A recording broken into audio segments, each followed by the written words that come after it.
How to get the exotic class item for your Guardian.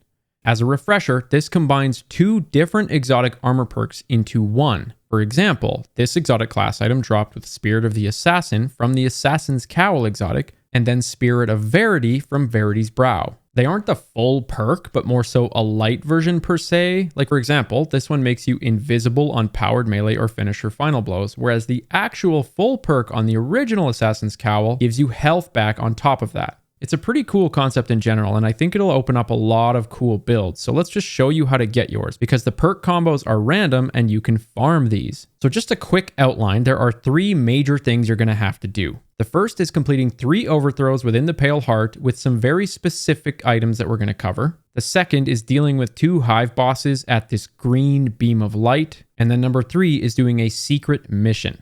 So let's start with number 1. Regarding those overthrow completions, you need to complete 1 in each location. So that means 1 in the impasse, 1 in the blooming, and 1 in the landing. Personally, I wouldn't use the match-made overthrow. I don't know if that's going to mess things up. I just did the natural ones in each area. Now, just to be extra clear, when I say complete an overthrow in each section, I mean doing it fully. So that means all 4 levels, including the end boss. In case you've clicked this video to get your class item but haven't done one of these before, it's a bit too much information to explain how the mechanics work on every type of overthrow, but they're basically like old public events where you just have a simple mechanic to follow while killing enemies. Now, the important part here is that for each one of these, when you're done the final level of the overthrow, it's going to feel like nothing different, but you just have to wait a bit. In fact, you have to wait exactly 30 seconds. That's when you're going to see some text on screen saying Secret Keeper of the Witch Queen is near. At this point, it still isn't immediately obvious. You need to search the area that you're in to find an additional hive enemy.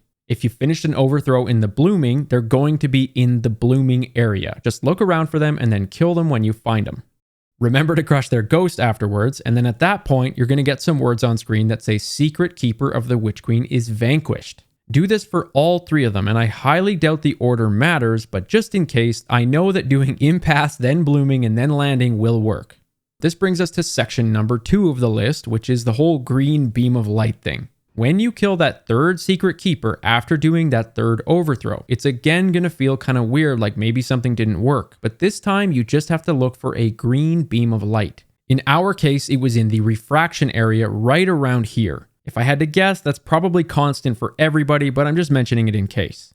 When you get to that area, you'll see 2 indicators. They're like 2 half moons, and at each one, there's that big crystal thing in the sky. Kind of forgetting the word for it. It's the middle of the night right now. Just bear with me. Either way, there's a timer that's going to start that's called Savathun's Envoy, so you got to get on your horse here. This part is honestly just killing ads, but then eventually at one of them, you're going to see an enemy called Expector Sealine. Selin? Again, middle of the night for me. You want to chunk their health down a full 1/3, and then they're going to disappear and leave you a white ball behind. Go to pick this up as it says take the refraction light. As a group of 3, the other people can go over to the other crystal and start killing enemies over there, but the person who picks this up needs to go straight to that blue crystal area in the refraction, which is Savathun's frozen statue. If you're not too sure where to go, just look around and you'll see a marker on screen with that little down arrow telling you can dunk it there. Once that's been dunked, you can go help your buddies out at the 2nd crystal, because meanwhile, a 2nd boss will have spawned called Expector Yemic, and the ball that they drop is going to be orange. When you go to grab it, it'll say take the sublimated darkness, and it's the same deal here. You just got to go dunk it over at that statue. Now, when you dunk it, you're going to notice a mission called Dual Destiny at the crystal. This is the exotic mission that's going to give you your exotic class item at the end of it, and you can't all go into it together. Only 2 people can launch this mission. You can't solo it, and you can't do it as a trio. On top of that, one of you has to be on a light subclass while the other person has to be on a dark subclass. Or you can both run prismatic. Now, the first thing to notice when you're launching in is that it says your loadout is locked, but that's not technically the case. Your subclass is locked, but not your other stuff, so you can change weapons in between encounters no problem. The mission is actually pretty beefy, okay? So don't just jump in live without even thinking about your build. Make sure you prepare something that you feel comfortable in. What I'm going to do to explain the mission is break it into 5 separate encounters, because there's a couple moments where things get a little wonky. I'm also going to explain a very core mechanic that applies throughout the mission that should help guide you through everything. When you load in, whoever had the light subclass is light aligned, and then the other person is dark aligned. If you were both on prismatic, I think it just randomly assigns, but either way, I'm going to refer to each person as Dayman and Nightman because I absolutely love this show, and if you know, you know. Now you'll see 2 plates in the beginning, one dark and one light. This is a common theme throughout the whole mission. Hop on them to remove the first orange barrier.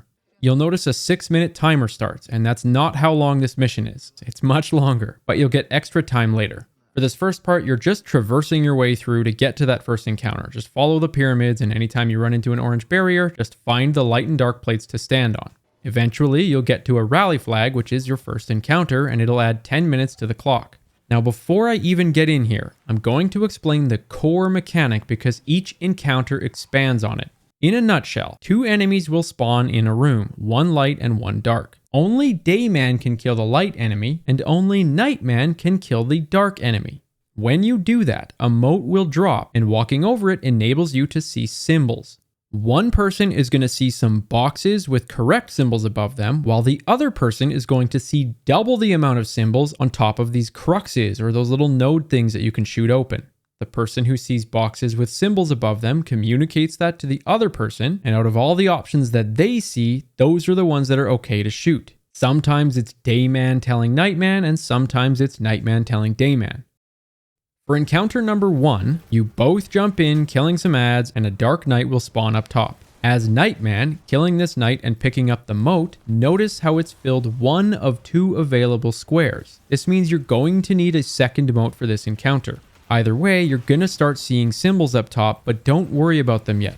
Just focus on killing your ads, finding that second dark enemy, and then getting your second moat. Now, while all of that was happening up top, Dayman is in the bottom killing their light enemy, which is a Centurion, to pick up their moat, and they will then notice a symbol above a box. Again, no need to communicate anything here. Just keep killing ads until you get your second moat. Once you've both collected your 2 moats, then it is time to talk. In this first encounter, Dayman sees boxes with symbols above them. They need to tell Nightman what those 2 symbols are from left to right. The order matters, so it's basically the first and the second. At the top, Nightman is going to see 4 symbols available for shooting, and all they gotta do is just shoot the 2 correct symbols in the order that Dayman told them. When doing this, you'll see paracausal text on the bottom left of the screen, and then stepping on the plates, you'll start to teleport to a second encounter. It's a bit of rinse and repeat here. This exact same mechanic needs to be done again, but 2 main things have changed.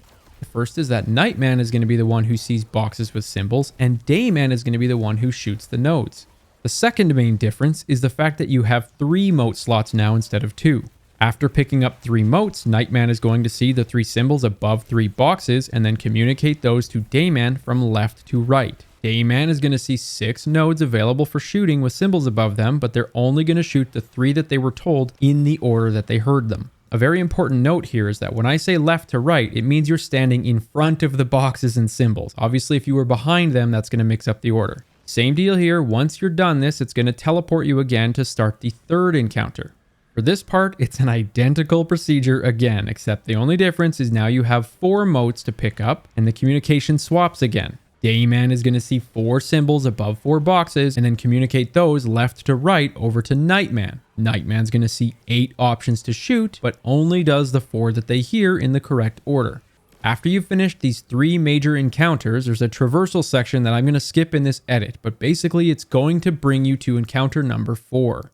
Right out the gate, you're both going to see a circle of nodes with orange beams going to them. I've taken a screenshot of both POVs here and noticed that they're different. Even though they both have 6 beams each, only 3 of them actually match. That'll make sense in a bit, but the whole mechanic on this encounter is this. You kill ads to spawn a tormentor. You kill the tormentor, and then you shoot some matching nodes. We'll go into the details over the gameplay, of course, but one key thing here is that the person who shoots the nodes has to be the person that landed the final blow on the tormentor. So if we dive right in, you kill some ads at the beginning, and here's the first tormentor. A word of advice is to bring something that works for them as well as shooting nodes, like a machine gun is great. In this case, after killing it with a super though, notice the buff called Harmonic Sundering. Whoever landed that final blow on the Tormentor gets this, okay? So that's the person who has to be the one shooting the matching cruxes. A quick tip here is that if you have a lot of buffs going on, you might not see it on your screen right away because for some reason it doesn't prioritize it. Now, how do you communicate which ones match and therefore which ones to shoot? Some people naturally went to like a numbered system. Some folks on Discord were even sharing their screens, but let me give a method that can work on any platform. The person who doesn't have the buff, in other words, the one who didn't kill the Tormentor, can shoot these nodes freely. If they just start shooting their orange ones, then the person with the buff can see them doing that. And then all they have to do is shoot the ones that end up matching on their screen.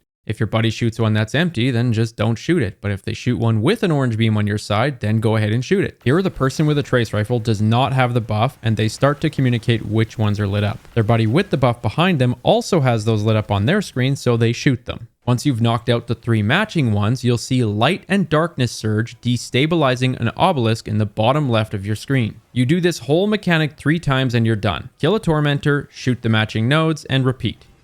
At this point, more time is added to your clock as you traverse towards the 5th and final encounter. Once you get to the rally and enter the room, 10 more minutes are added to your clock. For this encounter, it combines both the symbols mechanic from before, plus a circular nodes mechanic again. In short, this is how it goes. You're going to damage a boss, they're going to spawn a light and dark wizard. Once you each kill your respective wizards and pick up those motes, you're ready to communicate some symbols and shoot some nodes again, just like the earlier encounters. Repeat this cycle a couple of times, and at the ending, you'll have that circular node mechanic we just saw in the 4th encounter.